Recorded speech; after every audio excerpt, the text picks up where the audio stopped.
Thank you all for coming to our Listen, Love, Pray continuing education tonight. I am Lucinda, and it is my pleasure to introduce my kind of sort of new friend, Chris Bugher.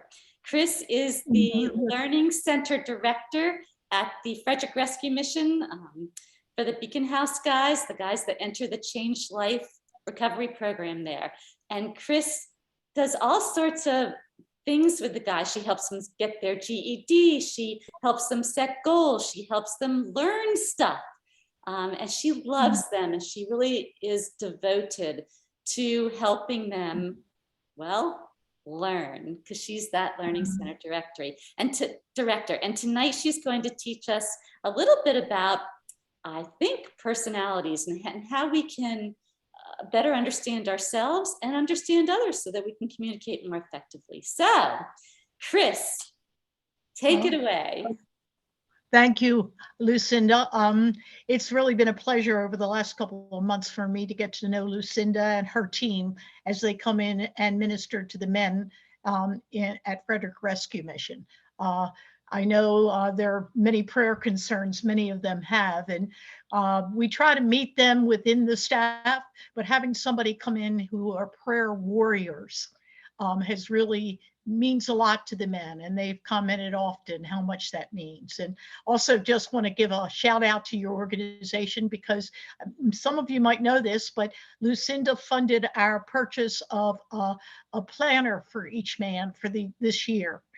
They all have a personal planner, and on the front of that planner is the Jeremiah 29:11 verse, which is my all-time favorite. No, I have plans for you, plans to build you, plans for hope, plans for a future.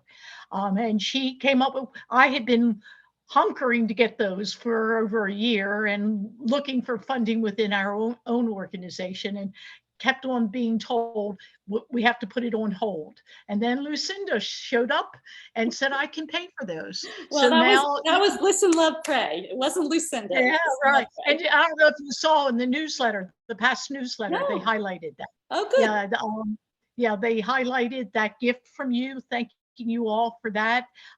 We've had the men all put all of their goals for the year in the front of that planner, and we asked them to take nuggets of learning about all the various classes they have.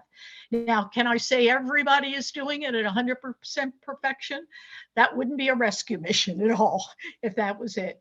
And just aside for that, prayers for our ministry at Frederick Rescue Mission, because just recently we had a slew of men leave the mission for a variety of different reasons, but we were up to 20, which is the full-time capacity for our in-house Change Life Recovery program, and we're now down to 10.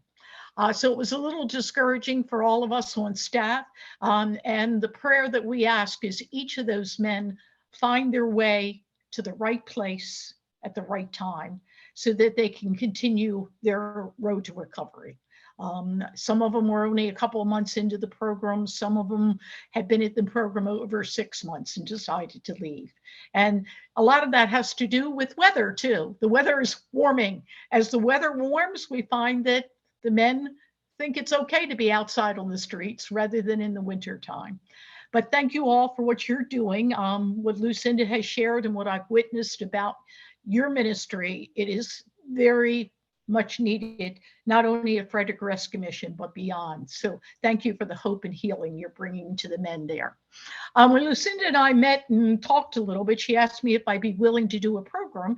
And I told her my little bit of my background is I teach small group communications over at Frederick Community College part-time and do my Learning Center Director at Frederick Rescue Mission part-time.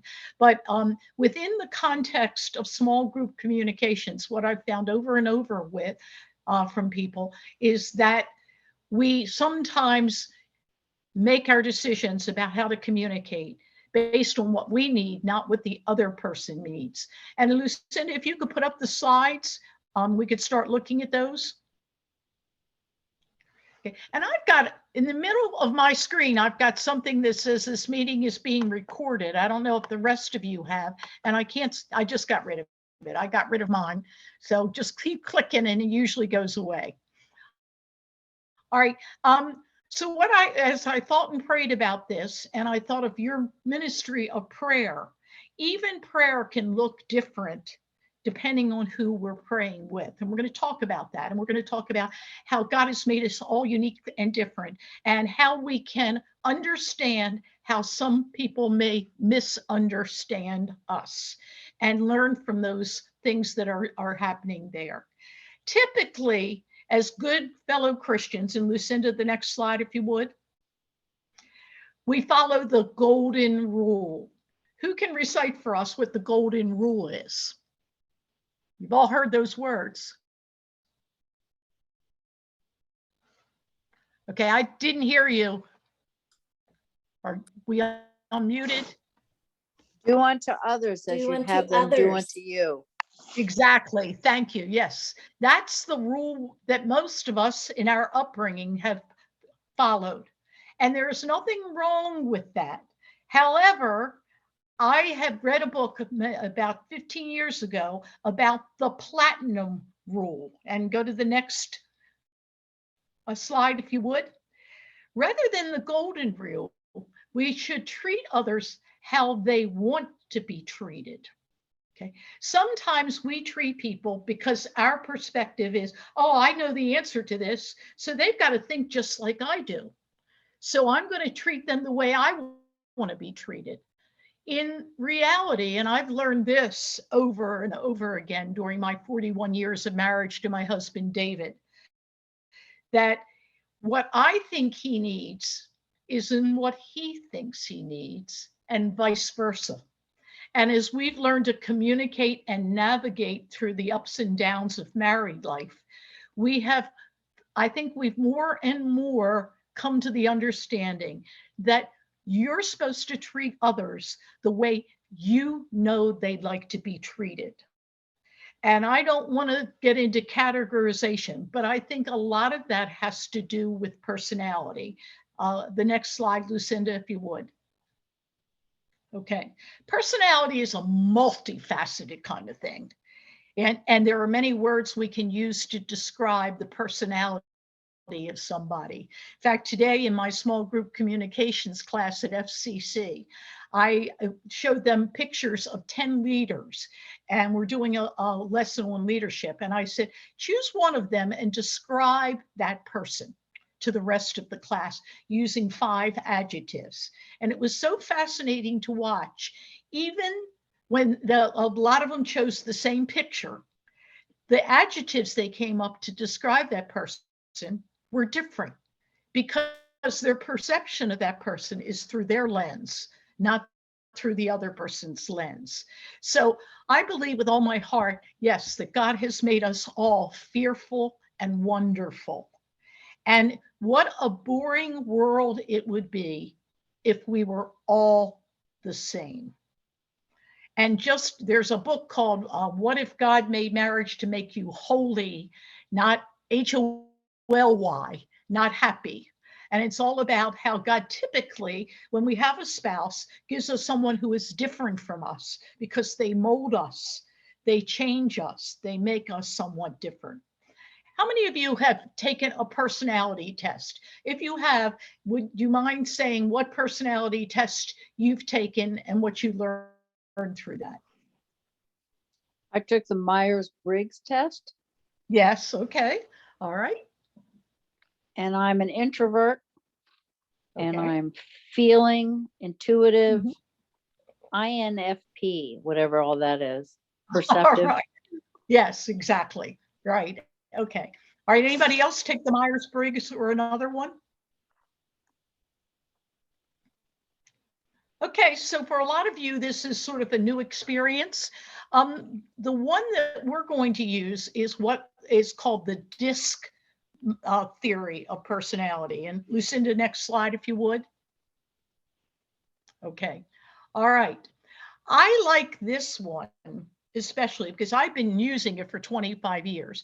And just like the Myers-Briggs and almost any personality test, they categorize you in 4 areas. Most of them have 4 subcategories.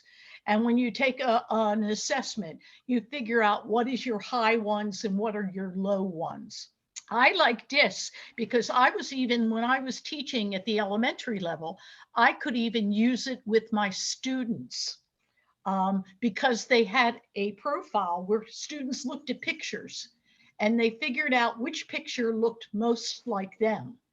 And it was very accurate with even kids. And over the years of using this and watching its validity, I've become more and more convinced that this is a really good model because it's very user-friendly and understandable. Has anyone been exposed to the DISC? Yes, I have. Okay, tell us a It's little been- bit, Nancy, about Well, your... it's been many years ago. I've actually been exposed to several, that the Harrison behavioral assessment. Okay. And I don't remember, I believe I was in between the dominance decision making and an influencer. But Okay. we used it in my business. Okay, all right, great, good. The reason I really like this one is because the DISC give you words to describe that kind of person, okay? The top two, the D and the I, are people who like to be in control. They like to have control over things. The S and the C are not as assertive or as aggressive as the D and the I. The S and the C are more social, they're more reticent. But the interesting thing is in this model, the D and the C are our task orientations, and the I and the S are our social orientations. And I teach this over and over to my students in small group communication. If you accomplish the task, but you demoralize the people that are involved in it, you really don't have success. And vice versa. If you don't get your test, but everybody has a good time, but you have no results, you have not communicated well. So this model that I use in my class, I found it really helpful in helping people understand that God has gifted us all in different ways, and we need different people in our life to complement us. Okay, we're not going to go, this is a little nebulous here, so if you listen to it, go to the next one. And then we'll start opening up to questions and concerns you might have. Here is just some words that describe the D, I, S, and C. Okay, the words at the top are high words for that person, words that could be used to describe them. When you get down to the other end, these are words that would not describe that person. Okay, so take a minute and just look at this. And what they say, the D person, someone who is direct, dominant, decisive. I am married to a very high D. And I remember when David and I first got married, I would say to him, hey, why don't we think about moving to a new place? And if he didn't want to do it, he would look at me and say, absolutely not. Just like that. And I was shocked because I hadn't been used to absolutely people. But either David likes something or he doesn't like something. He's very decisive. And I tend to be much more indecisive. So I've come to value that trait in him. He can make decisions well before I do because he's a high D. All right. And his secondary, he will admit this, is a C. Okay, which is the cautious compliant. David is not only decisive, but he's going to make sure he has all his ducks in a row to do it well. You know, he's a task guy. And the interesting thing, he volunteers with me at the Learning Center 2 days a week. And I said, David, are you enjoying this? He says, well, I'll never enjoy it like you do, Chris. But he says, God has put me here to teach me how to be a less high ND and to understand people better. And God does that for us throughout our lifetime.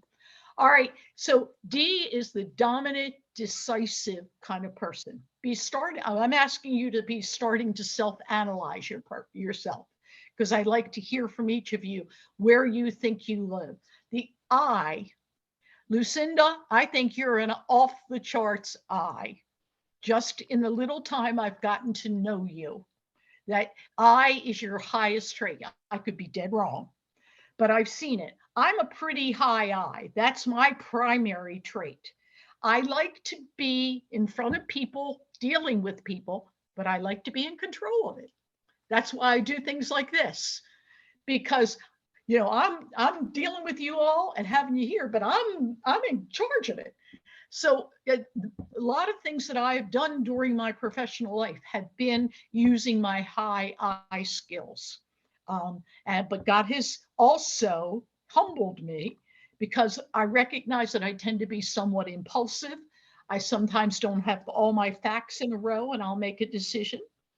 David used to tease me and say, Chris, you need a t-shirt that says, if I don't know, I'll make up something, because I've been known to do that. And I've had to learn to temper that. All right, the S, social, steady, stable people. People who really, truly care about other people, but they don't have to be in charge. They just love people and they want to be around them, but they don't like to have change imposed on them too quickly, because they need time to adjust and be there. Their pace is slower than that of a D or an I.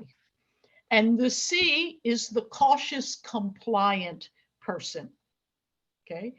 The person who, the bookkeepers of our worlds, the accountants of our world, the people who make sure that our finances match what we spend. They are the high C's. Okay. Most of us have two that are high and two that are low. Okay. It's interesting. When I first took this over 35 years ago, the first time, I was a high I with the secondary S. Okay.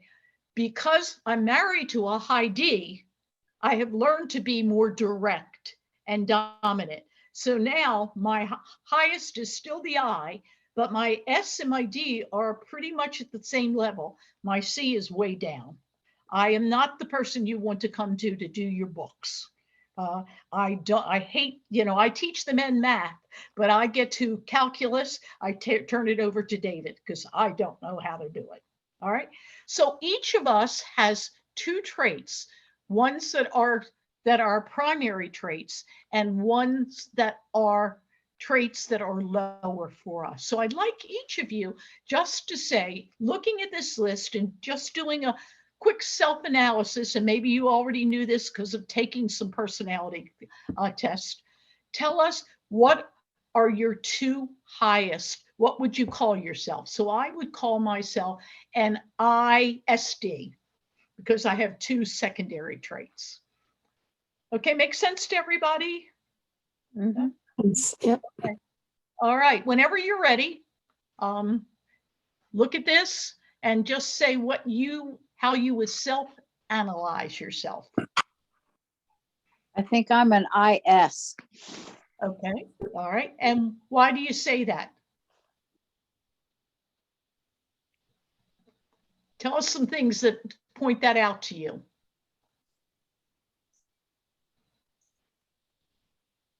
Oh, she's on mute. Can you hear me? Yes? Laura, go ahead and unmute yourself. Sorry. I don't want to be in charge. I Okay. don't want to be the leader of the pack. When I Okay. look at the interactive and stabilizing, I'm sociable, I'm enthusiastic, I'm persuasive, I'm stable, consistent, steady. Sometimes I Okay. can get restless. Okay. So I can just relate to those ways of being versus the red and the blue. Okay, great. Thank you. Appreciate that. Okay, others? Hi, I'm Carolyn. I'm probably a high D with a SC and a negative I. A negative I, okay. All right, so I is not a real strong suit among you. Okay, great, thanks. Right, I'm others? Ken. I think I would be an SC. Mhm. Okay. But I think it depends on the situation, because I was thinking like it depends, if I'm at work or if I'm at home or other situations, I might be different. Excellent. Ken, you bring up an excellent point that I did not allude to, but it's true. If you took the actual DISC profile, they give you 3 graphs. One is a graph of who you truly are. One is a graph of how you are at work. And the other one is a graph of how you are in your personal life. And the interesting part of, if you analyzed all 3 graphs, the more that they are similar, the less stress you feel in your life. Because if we go into a job where we have to do something that truly isn't our primary trait, it causes us stress. We can do it. But it's a really good tool that I've used before with people in helping them with stress management. Look at it. You're in a job that it requires a high D, but you are a high S. How do you make that work for you? So it can be a counseling tool even. So Ken, thank you for sharing that. Okay, others. Yeah, this is Bruce, and I think I'm also an SC. Okay. I've always considered a gift from God that I'm patient, I'm cautious, I am neat. So those are the things. A little bit, and this might be a conflict because I was a manager and had to manage people and had to make decisions, and realizing that making decisions, you can often be paralyzed by not making those decisions. So I probably stepped out and tried to be a little bit more decisive in my decision making in work-related activities. Okay, all right. Great example there, Bruce. Yes, that you learned to do things that weren't in your comfort zone, but helped you to perform on your job. Yep. Okay, others. This is Kelly. I don't know if I'm coming through. Do you hear me? I can hear you. I think I'm a high I interactive, and probably a high C would be the next one for me. Awesome. Okay. All right. All right. Others. This is, I'm Maureen. And Maureen.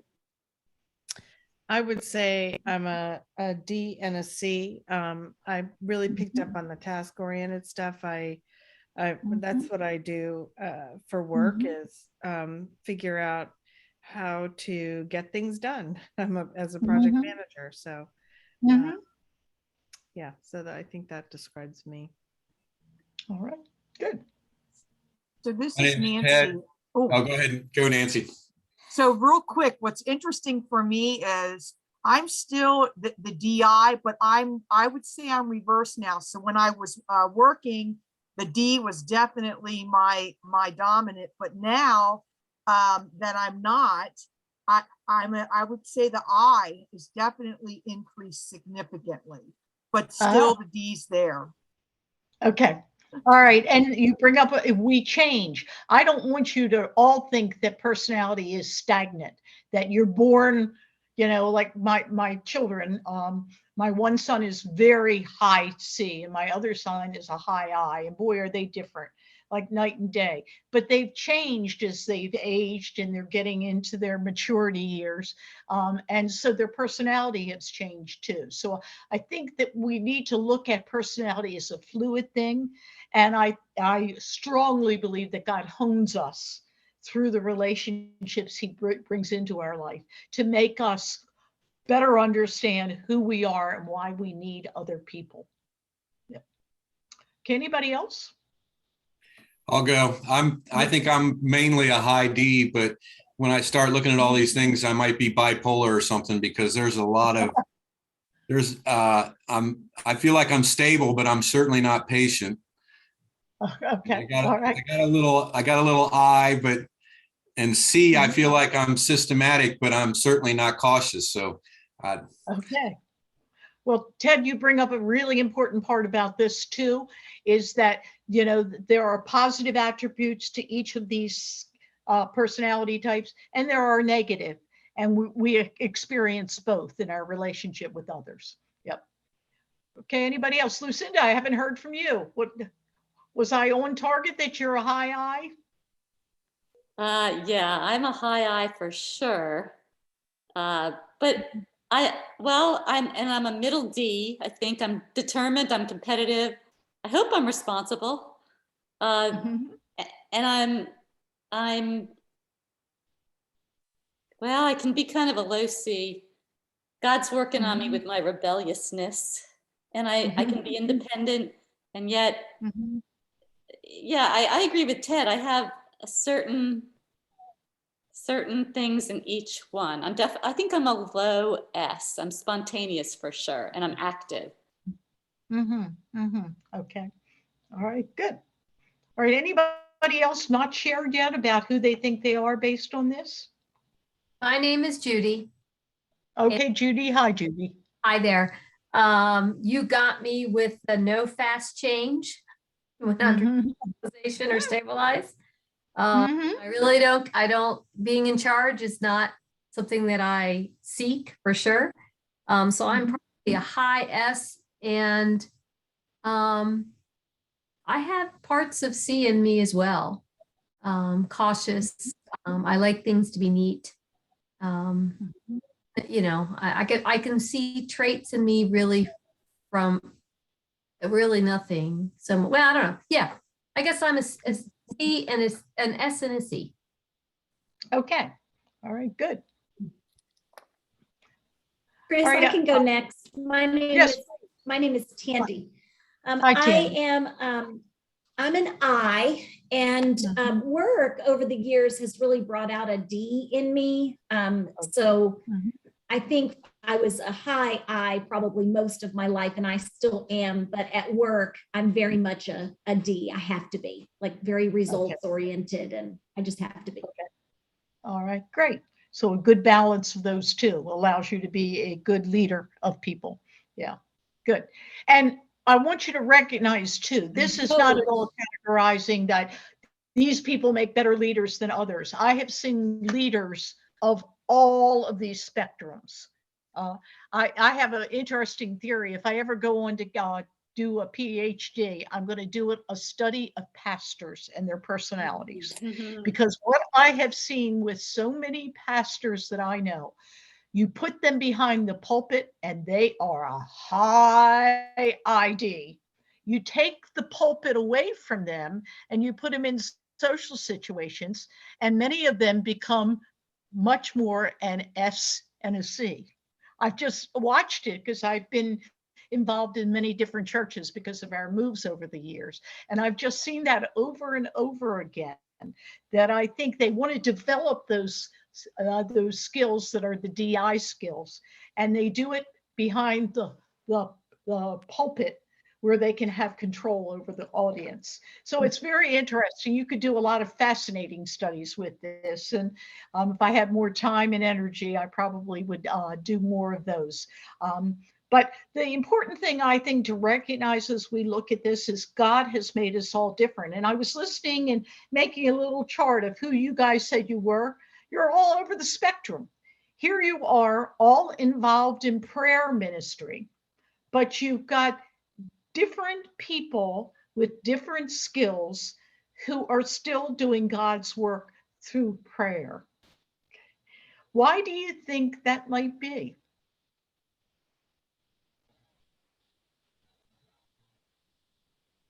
God made all of us, and he doesn't make mistakes.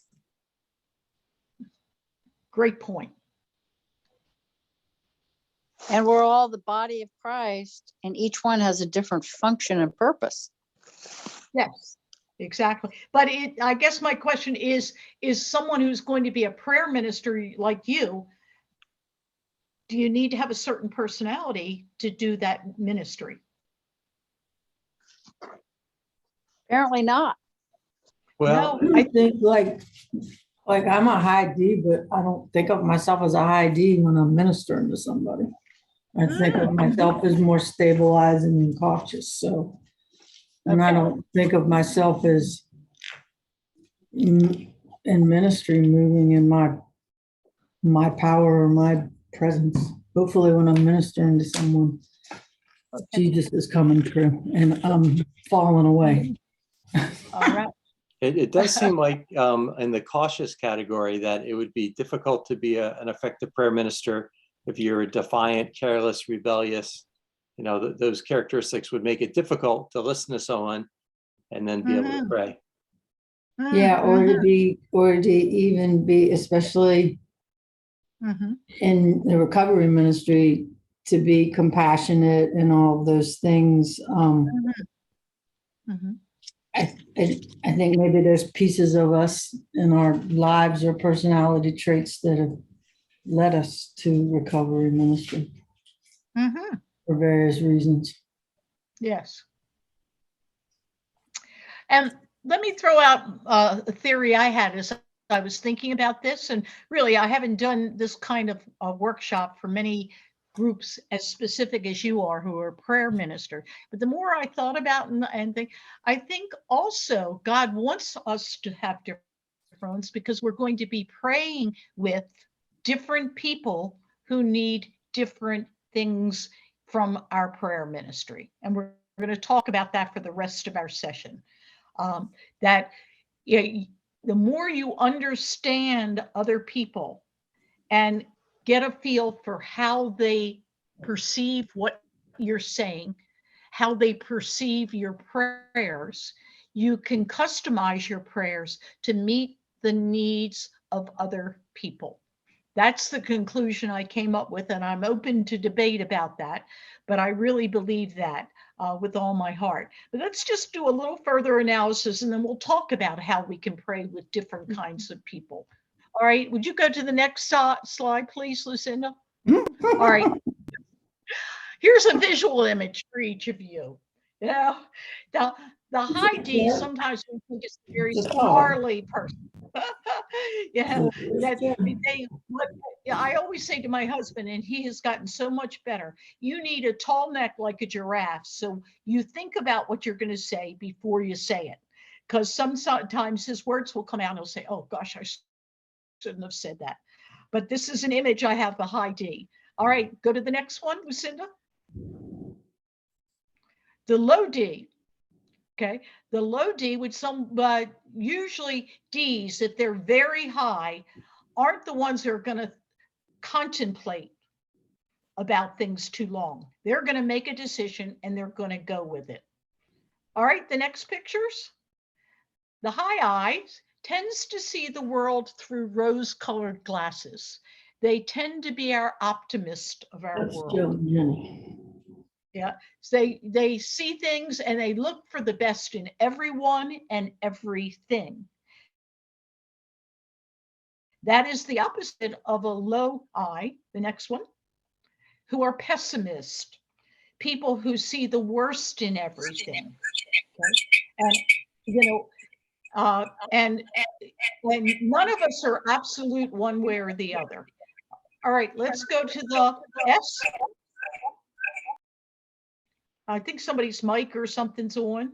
All right, Dr. Spock. I don't know enough about Dr. Spock to say. You can tell us why he would be the high S kind of person. And you Star Trek fans know much about that? Very analytical. Yeah, okay. Very logical. Very logical, don't want to change much. They take Not things, emotional. Not emotional. yes, exactly, non-emotional. They make decisions, they think through, and they just make logical decisions. All right, and the low S. The low S is the lots of fun kind of person. They just want to have a good time. I just had my first grandchild 6 months ago, and he just left us. He's back in Thailand, where they live half of the year. But I have a joke. I think my low S comes out with him because all I want to do is play with him. I don't want to have to diaper him. I don't want to have to do what mom and dad have to do. I just want to have fun with that little baby. So I become a very low S when I'm around my grandson. All right, and the C. the C person tends to worry more than the most of us. We need some worriers in our world. The people that say, what if we did that? They're cautious. They make sure that if they're going to make a decision, it's done the right way. You know, do it right or don't do it at all. And they aren't real big risk takers. All right, again, I want to emphasize we can't categorize anybody by any one of these because we are all different and we're very different on that spectrum of things we have. All right, the next slide, which is an interesting one. Lucinda, next slide. See, Lucinda, the high I, probably went to talk to somebody because they needed prayer and she's not back with us. Are you with us, Lucinda? Yeah, I am. I went too fast. This was the next slide. Okay. Oh, okay. All right, go to the next one. All right, I'm going to have Lucinda send these slides. Lucinda, if you could send everybody, because Sure. we don't have enough time to belabor this, but this is a really important slide because what it's talking about is how you work with people who are different than you, based on what their personality is. Okay, I have learned being married to a high D that if I want to come to my husband to do something, I better have all my facts and ducks in a row. I can't just go to David and say, oh, I want to go to Dominican Republic next week. You figure out how we're going to do it. He'll ask me, how much can we spend? Where do you want to go? Why do you want to go there? He'll ask me many, many questions to make sure that I have really, truly made a good decision. I would prefer him just make the decision because I'm a high I. But the D, you need to be factual and decisive in what you present to someone who has a high D personality. Okay. And sometimes they will come back to you with something that might seem offensive, but it's just who they are. Well, that's never going to work because they come to decisions quickly. Where the high I just tries to win people over to the way that they're feeling about something. Okay. And they focus in on it feels good. I really like that because it makes everybody smile. They're the kinds of phrases I've used in my own career. And David will come back and say, well, Chris, maybe they're just smiling because they want to please you, but they really don't like what you're doing. So he helps me to analyze things more.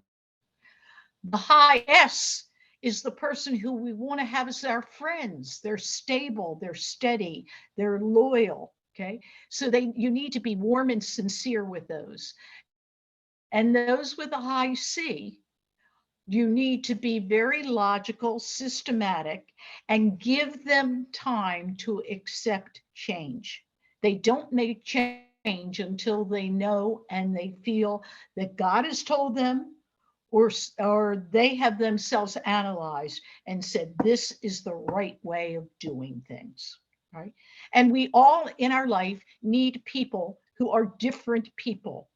If you are a high I and you surround yourself with all high I's, you're all going to go nuts because you're too much alike and you'll get on each other's nerves after a while.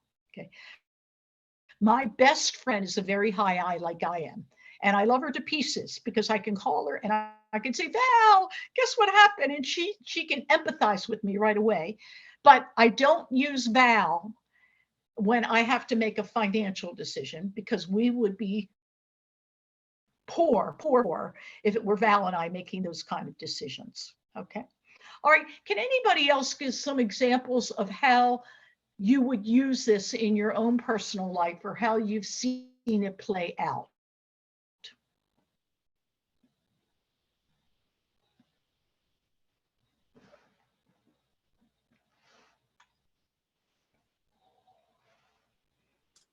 Well, all right, I'll take a risk here. I'll say Okay. Lucinda and I are on the opposite ends of the spectrum. And so that might explain some of the challenges of coming to, agreement on things. Yes. Mhm. I would Yes, say and that, I love ahead. your word challenges and opportunities, Ken. Is that what, they're good positive words that you've used because Lucinda likes good positive words. All right, thanks. All right, others? So I would say that my C husband has saved me, has been the voice of reason in some of my quick decisions. And I would say that our bank account is probably much higher with him than it would be without him Okay, all right. because of his decision-making process. And Mhm. methodical, Yes. take the step back Mhm. approach. Okay, good. Thank you, Nancy. Good one. I'd have to agree with Ken. I think Judy and I are on opposite ends of the spectrums, and she brings out the best in me and slows me down. And I think I drive her nuts with not being patient. But I would love to have like little badges. So when a customer walks in and I've identified them, I can slap it on their lapel. And so I know exactly how to treat them, because faces were popping up as you went through those lists. Okay. All right, great, good. I think it'd be a little dangerous if we all had those on our lapel, but I can understand why it would also be beneficial. All right, thank you, I Ted, think- for that. I think when I said immediately that I was a high D, Mhm. I think a lot of that is from personal experience, like having had a cancer diagnosis or need for multiple surgeries. Most of my doctors are very D, and it wasn't like contemplate and blah, blah, blah. It was like, here's what you're doing. And I think that probably changed my SC to the D, but definitely my husband is the I, and he's definitely, good grief. If he came with you said you need to have a list and all that preparation. I've been married for 39 years and my husband can't bring home a receipt to save his soul. And I'm like the organized accounting direct, my husband's like, it's in my truck somewhere. And I'm like, okay. All right. Very good examples, Carolyn. Anybody else want to share? I really highly encourage you, if you haven't, if you're married in a long-term relationship, read the book, What If God Made Marriage to Make Us Holy, Not Happy? I have to say it was the life-changing event that saved our marriage. We went to, it's a guy named Gary Thomas, when we were living in Harrisburg, we went to a all-day workshop. And we came out and recognized that I wouldn't be the person I am today if I hadn't been married to a dominant David Bugher, who can make decisions so much better and has honed the skills that I don't have. We have a running joke in our family. David always says, Chris, you need to learn how to do finances, because what if I drop dead tomorrow? I said, well, David, if you drop dead tomorrow, then the next day I would learn how to do finances. But I don't need to learn it now because I got you. And he just shakes his head when I say that. But that's the difference of perspective that we have. I live more for the day in the moment, and he is always thinking ahead, sometimes too far ahead. But it has balanced us out in our marriage and our parenting and so many other things that we've had to do in life. So if you have a chance and an opportunity to read it, it's a great read. And it's What If God Made Us to Make a Marriage to Make Us Holy, Not Happy. We've learned a lot through that. Okay. All right, Lucinda, well, let's just stay there for a moment. What I want to spend the last part of our time with is talking about how this might help you in your ministry of prayer. If knowing who you're dealing with when you're praying with someone, if you had an understanding of who they are, their value system, their belief system, their personality, could you be better equipped to pray for them and pray for them differently because of who they are? So that was a sort of a loaded question. Do you think there is a difference in the way you should pray based on someone's personality? So I'll say that I think that, we can maybe understand them better or break down some of the walls that are between us and the recipient so we can actually understand what's on their heart and where they are. Because a lot of times the walls are up and it's hard to really, see through that wall to know what we should be praying for, where the roots are of those things that really need healing. Okay. Good thoughts there, Ken. Okay, others?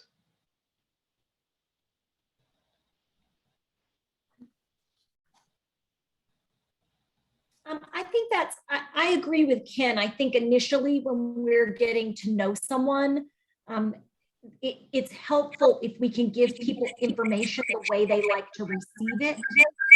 So if we can, when we're like starting to build a relationship, we're asking them to share a little bit with us or telling them what to expect in a prayer appointment or something like that. When we're starting to build trust, I think it's helpful if we can sort of, begin to get a picture of how that person might like to receive the information. Are they more direct and they want it quickly, or do they need time to process and think about that? So I think that could certainly be helpful in a prayer appointment. All right. Thank you, Tandy. Good comments there. Yeah, this is Bruce, and I think it's good to try to and to be aware of the different personalities that we're dealing with. When you're praying with somebody, obviously we try to listen to the Holy Spirit to guide us in our prayer appointments. But also, I think a lot of the prayer appointments, we really only have an hour to pray for these people. So I think it would be difficult to try to discern whether, they're going to be a D, I, S, or C or whatever in that short period of time. Obviously, some of the people that we've had a relationship with for a longer period of time, it would be a little easier to do that. Okay. All right. So where I see this beneficial is before we even get into the prayer appointment. So as we are building the relationships like at Beacon House, to be able to recognize and understand the varying personalities and how we approach them to build the confidence to the no, I don't want prayer shifts and becomes yes, I do. So that's where I really see this valuable is in how we approach them to help them get comfortable to where they will say, yes, I would like a private healing session. All right. Excellent, Nancy. Nancy, let's pick up on that for a moment. If you looked at the DISC theory, who do you think would be less trusting and opening up in prayer? Any particular DISC that you would say, this is a person I'm going to have to woo a little bit more into a prayer? For sure, a C. Yes. A C. Definitely a C. Someone who is a very, you've got to earn their trust. Yes. You really do. They're not going to give it to you right away because they don't know who you are. They don't know if you're saying what you really believe or what you've been taught to. So yes, I would agree. The C probably, and that is not a slight on the high C because we need people like that to balance us out. But definitely the C and probably the S. Yep. They would be at a slower pace. They're not going to jump in and become your best friend because you've been with them for 15 minutes. You've got to build a relationship. So great point you make, Nancy. Okay. Anybody else want to comment on this? Can I make a comment, Chris? Sure, Kathy. Love it. Okay. What was running through my mind as a prayer minister that when we first sit down with the person and we ask them, our standard questions, and we want to know what brings them to the prayer appointment. And so we listen to their story. So to me, I think in that story process, we can probably figure out if that person, you know, is a high D or a high I, you know, from what information they're providing us. So I see this as being beneficial because in the way that we would be able to understand how to gear our questions to that person. Because once we hear their story, we start asking them questions, just to get more clarification on what they've shared with us. So I see this as being beneficial in that process. All right, and Kathy, let me ask you the same question. Which of these do you think would be most prone to sharing their story with you? D, C, or S? Which one would be more prone to share? Oh gosh. I see it as an S.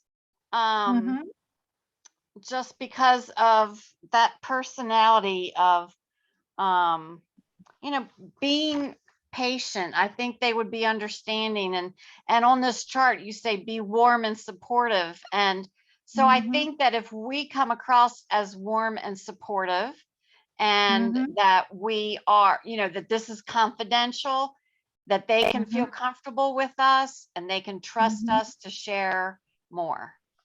Okay, excellent. Yeah, I would agree with the S, but I also would think that storytelling is a high trait on the I chart.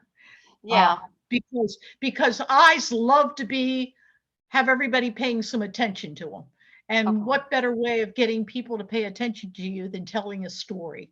So I think again, just showing you how this is different depending on who you're dealing with. I think the C and the S would be the ones you need to gain their trust. The D and the C would probably be the ones that need your encouragement to tell their story. I've done a lot of training in my career, and the worst audience I hate to train is a bunch of engineers. You know, I've trained for companies, and if it's a bunch of engineers, I have to work really hard to get them to open up and to share their stories and to really discuss what we're learning. They're analyzing it. They're more task oriented. So these kind of things are important for understand who's going to be more prone to be receptive of that kind of message and who is going to be less receptive. And again, this is not formulaic, and we wish we could have buttons we put on people, but we don't. We've got to read people and use God's divine providence and insight to help us. All right, anybody else? Anything about this? All right, let me just share with you, and I would certainly, you are the prayer warriors. I have been involved in many prayers, but it isn't my strong suit. But go to the next slide, if you would, Lucinda.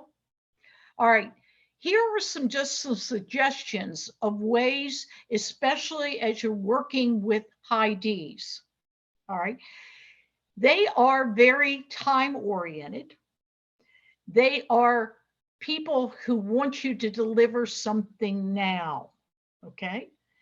And they want to have a short, abbreviated time of prayer.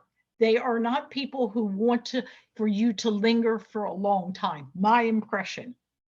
So if you're praying with a high D, if you recognize, you know, ask them what they want to pray for. And I know you guys do that well.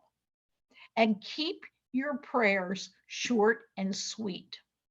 And because they're a high D, and Ds tend to be there, even saying to them, would you like to open and close our prayer? We do this, my husband, David, we have a small group every Monday night. It's not always at our home.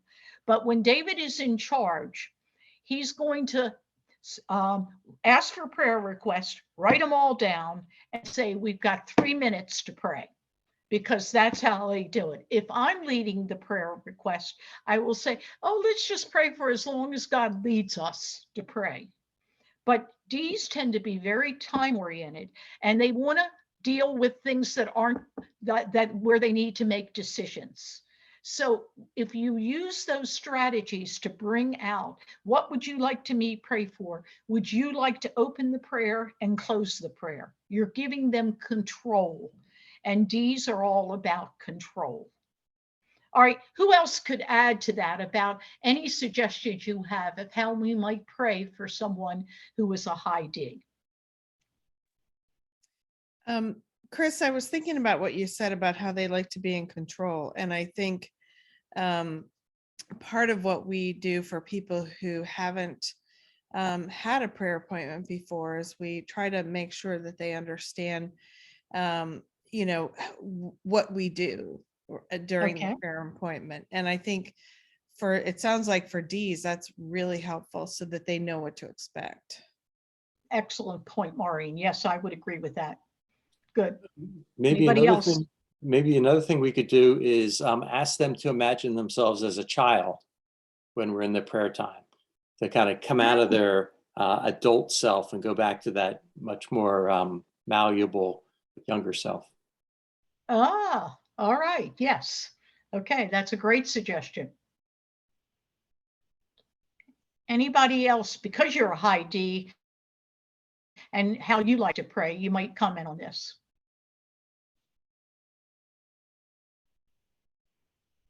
All right, let's move on then, Lucinda, to the high I.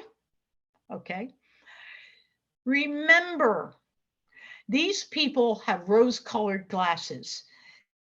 They don't want to live in a world full of fear. They want to put the positive spin on things. So if they bring up with you questions about something in their life that isn't real rose-colored, disease, struggles in the family, those kind of things, if you can help them to imagine what it would look like if that prayer were answered, I have found that very helpful for high I's because they want to imagine the world being better.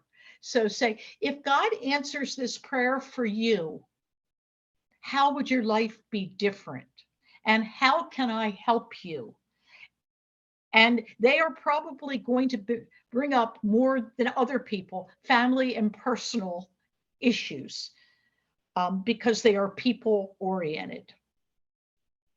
Okay, other suggestions from you who are high I's or because you've dealt with people that are like this?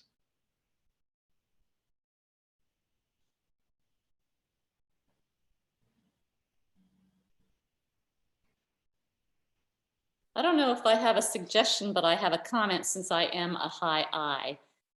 Mm-hmm. When I come into the presence of Jesus, I want it to be me and Jesus. And I don't know if that's a high I trait. I don't want people asking me questions. Once I'm there, I want to hear what he has to say to me. Okay, that's a different perspective, Lucinda. I never thought of it that way. Huh. All right. So you don't want people to say, what's going on in your life that I could pray for you? Well, we always do that in the beginning. We would always do that. But then we try to help them to remove any blocks that would prevent them from coming into direct contact with the Savior or the healer. Oh, I get you. Okay. All right. Excellent. Some good points there. Anybody else some high I strategies? I like the word. Oh, go ahead, Maury. I'm sorry. Sorry. I'm looking at your bullet about ask ego-based questions. Can you elaborate on what you mean by that? Okay. How would you feel if this prayer were answered? Because these folks focus in on feelings and emotions. How would your world be different if God answers that prayer for you? That's what we're talking about. Ego, things that are helping them to understand things through their own perspective, So how would you, those kind of questions? Great, thank you. Does that clarify it? Yeah, it does, thanks. All right, let's go on to the high S. Okay. All right. High S's, when we come in, those of us who are high I's with our horses charging and everything is great, sometimes we frighten them and we diminish the lack of trust they have of us. So really important with the S and the I that you begin to develop a relationship with that person. As you all know in prayer ministry, the essence of prayer is a relationship with you and the Lord. But in the middle of that is people that are there for you. Okay. So when you're dealing with a person who is a high S, don't expect them to focus in on feelings, because sometimes they don't even know what they're feeling. But find out about them. Say, how many children do you have? Do your children need prayer? Is there anything specific we can pray for?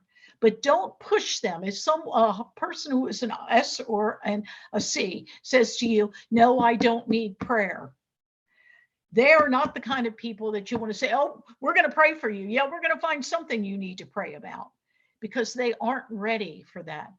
And they have to have time to develop a relationship with you. Okay, anything else about a high S that you would recommend as strategies in the prayer ministry?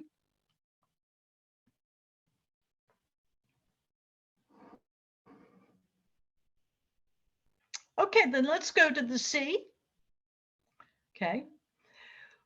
C's like things that they understand the agenda. So when you all come into Frederick Rescue Mission or other places, they want to know, all right, we're going to have a 15-minute discussion about, the life of Jesus, and then we're going to pray for you. They like that agenda. Questions like, what would make this feel right for you? Or what do you think is the right way of doing something that's bothering them? If they're having a relationship issue, they're people that really focus in on the right and wrong.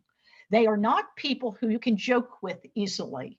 They, again, need a slow, steady incubator relationship till they trust you that when you pray with them, you truly are turning them and their concerns over to the Lord.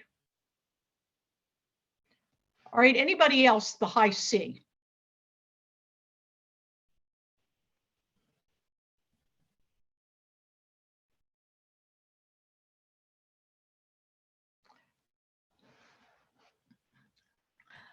I like the phrase, the bullet point that says, don't start out by joking.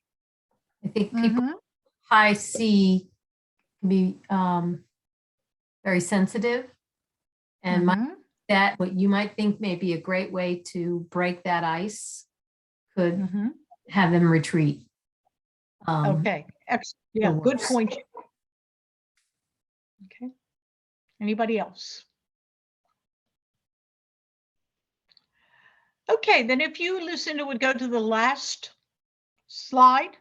I want to leave. We've got 10 minutes or 5 minutes left. I want to see if there are any questions, concerns. Let me just do a summary statement. I don't want this to become rocket science and that you're constantly analyzing and categorizing people. I don't teach this for that reason. It is another tool in our toolbox. As we get to know people and we recognize that the way that one person values as we pray to them might not work exactly right with the next person we're dealing with. And keep that toolbox equipped. Keep that toolbox equipped with questions you can ask of people, and you can build the trust. Because my opinion is, when I am praying with somebody who truly knows me and I have a relationship with, the depth of that prayer and my willingness to accept that they are doing it because they want to bring me closer to them and to the Lord becomes much higher. So recognizing that a one-size-fits-all prayer modality won't work for us is my main message to you. And the more you pray to the Lord and ask him to equip you with that sensitivity, I believe he will do it. And again, I thank you for the wonderful work you are doing in our community to help with hope and healing and for people who are in recovery. And especially this week, if you could lift up the men who have left our program at Frederick Rescue Mission, we are hoping that all of them have a safe place to go